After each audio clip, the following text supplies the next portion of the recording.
जय श्री राम। हर हर महादेव। जय श्री कृष्णा। नमस्ते दोस्तों, कर्म धर्म की बातें चैनल में आपका स्वागत है। सूर्य देव का परिवार काफी बड़ा है। उनकी संज्ञा और छाया नाम की 2 पत्नियां और 10 संतानें हैं, जिसमें से यमराज और शनिदेव जैसे पुत्र और यमुना जैसी बेटियां शामिल हैं। मनु स्मृति के रचयिता वैवस्वत मनु भी सूर्यपुत्र ही हैं। सूर्य देव की 2 पत्नियां संज्ञा और छाया है। संज्ञा सूर्य का तेज न सह पाने के कारण अपनी छाया को उनकी पत्नी के रूप में स्थापित करके तप करने चली गई थी।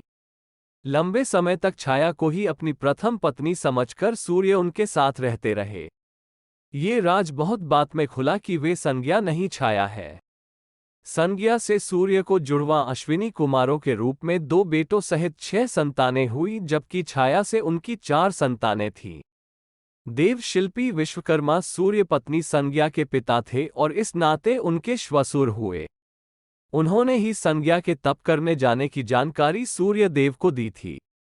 धर्मराज या यमराज सूर्य के सबसे बड़े पुत्र और संज्ञा की प्रथम संतान है।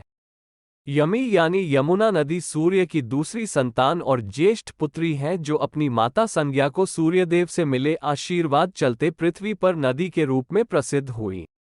सूर्य और संज्ञा की तीसरी संतान है वैवस्वत मनु, वर्तमान मनवंतर के अधिपति हैं, यानी जो प्रलय के बाद संसार के पुनर्निर्माण करने वाले प्रथम पुरुष बने और जिन्होंने मनु स्मृति की रचना की।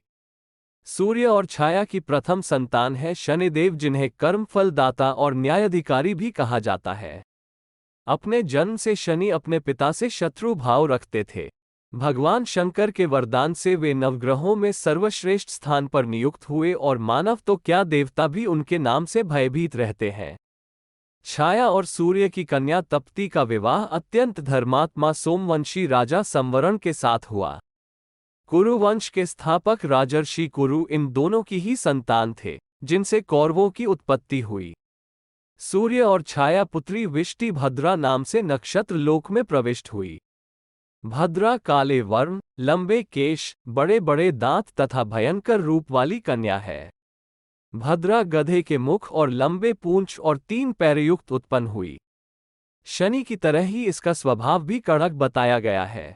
उनके स्वभाव को नियंत्रित करने के लिए ही भगवान ब्रह्मा ने उन्हें काल गणना या पंचांग के एक प्रमुख अंग विष्टिकरण में स्थान दिया है। सूर्य और छाया की चौथी संतान है सावर्णी मनु। वैवस्वत मनु की ही तरह वे इस मनवंतर के पश्चात अगले यानी 8वें मनवंतर के अधिपति होंगे। संज्ञा के बारे में जानकारी मिलने के बाद अपना तेज कम करके सूर्य घोड़ा बनकर उनके पास गए। संज्ञा उस समय अश्विनी यानी घोड़ी के रूप में थी।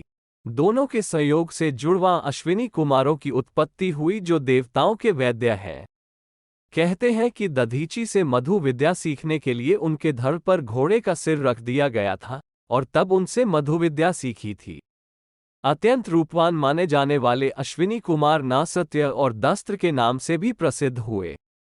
सूर्य की सबसे छोटी और संज्ञा की छठी संतान है रेवंत, जो उनके पुनर्मिलन के बाद जन्मी थी।